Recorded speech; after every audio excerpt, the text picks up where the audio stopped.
আসসালামু আলাইকুম ওয়া রাহমাতুল্লাহি ওয়া বারাকাতুহু। প্রিয় শিক্ষার্থী বন্ধুরা, এ পর্বে আমরা দেখব ফর ইচ লুপ। তো চলুন ফর ইচ লুপটা দেখা শুরু করি। তো লিখি for ফর ইচ। তো ফর ইচ লুপ লিখলাম।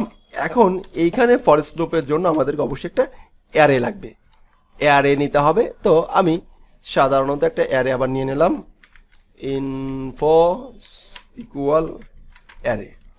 ওকে, এখানে আমি কিছু নাম্বার নেওয়ার চেষ্টা করলাম, ফাইন।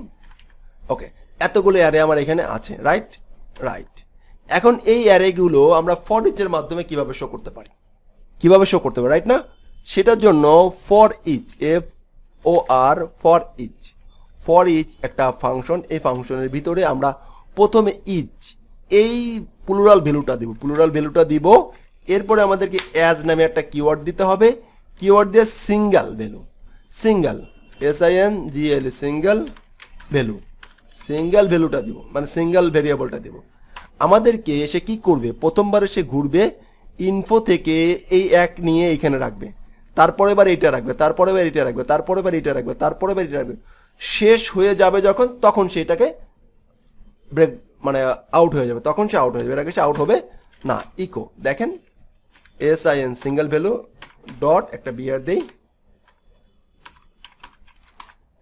এইখানে 52 পর্যন্ত সে শো করে তারপরে শো হবে, মানে প্রথমবার এখানে টোটাল এর ভেতরে আছে, প্রথমবার ঘুরবে এটা ভেতরে রাখবে, প্রথমটা রাখবে, তার প্রথম যেটা সেটা রাখবে, তারপরে এটা রাখবে, তারপরে এটা রাখবে, তারপরে এটা রাখবে, তারপরে এটা রাখবে।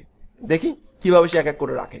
এবং ফর ইচের মাধ্যমে অ্যারে থেকে ডাটা নেওয়ার মেকানিজম হচ্ছে, প্রথমে আমরা একটা প্লুরালটা দিব, দেন তারপরে আমরা সিঙ্গেলটা দিব। প্রথমে প্লুরাল মানে অ্যারেটা দিব, তারপরে সিঙ্গেল ভ্যালুর যেটা রাখতে চাই সেটা দিব, এবং সেই জিনিসটা এখান থেকে শো করব।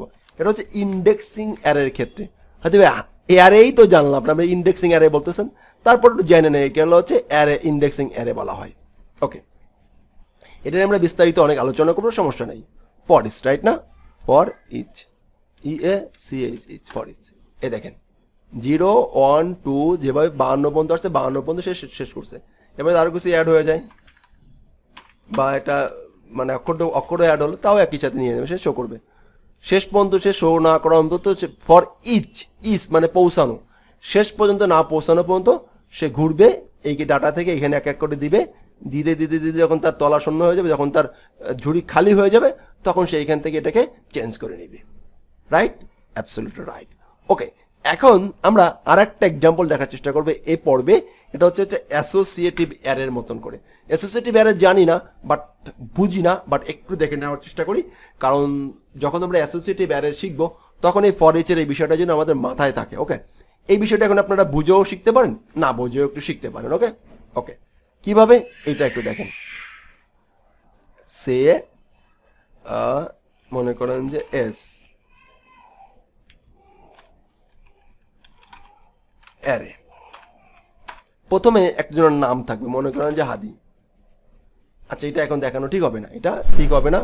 ফর ইচ লুপটা আমরা আসলে দেখাবো খুব ভালোভাবে, হলো যে অ্যারের অধ্যায়তে যে এটা খুব ভালোভাবে দেখাতে, এবং যখন আমরা অ্যারে নিয়ে ডিটেলস আলোচনা করব তখন ওই ফর ইচ লুপটা কাজে লাগবে। তো এই ছিল ফর ইচ লুপ নিয়ে কথাবার্তা। ফর ইচ লুপ নিয়ে আরো একটু কথাবার্তা যদি বলি, ফর ইচ প্রথমে হচ্ছে একটা অ্যারে থাকবে, একটা অ্যাস কিওয়ার্ড থাকবে, এরপরে ভ্যালু থাকবে, মানে এখানে অ্যারে ভ্যালু থাকবে, মানে একটা অ্যারে মানে অ্যারে টাইপ ভ্যালু থাকবে, অ্যারে টাইপ ভ্যালু ভেরিয়েবল। এরপরে অ্যারে ভেরিয়েবল থেকে এক এক করে সিঙ্গেল ভেরিয়েবল হয়ে যাবে, সিঙ্গেল ভেরিয়েবল হয়ে যাবে। ওকে ওকে, এরপরে সিঙ্গেল ভেরিয়েবলটা আমরা শো করে দিতে পারবো, সিঙ্গেল ভেরিয়েবলটা আমরা এখান থেকে করে শো করে দেবো।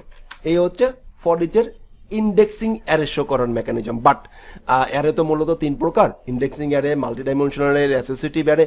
তো অ্যাসোসিয়েটিভ অ্যারেগুলো শো করার মেকানিজম একটু ভিন্ন, সেগুলো আমরা একটু পরে দেখার চেষ্টা করবো ইনশাআল্লাহ। ওকে, যেহেতু অ্যাসোসিয়েটিভ অ্যারে আমরা লিখতেই পারি না, বুঝি না, তাহলে এখন এটা আলোচনা করার দরকার নেই, বা আলোচনা করলে আসলে মাথার উপর দিয়ে দেওয়ার সম্ভাবনাটাই বেশি, তাই আমরা করছি না। ওকে, এরপরের পার্টে আমরা একটু শিখার চেষ্টা করবো হচ্ছে ব্রেক অ্যান্ড কন্টিনিউ স্টেটমেন্টটা খুবই গুরুত্বপূর্ণ। ওকে, তো নেক্সট পার্টে আমরা ব্রেক অ্যান্ড কন্টিনিউ স্টেটমেন্টটা দেখার চেষ্টা করব। ধন্যবাদ। আসসালামু আলাইকুম ওয়া রাহমাতুল্লাহি ওয়া বারাকাতুহু।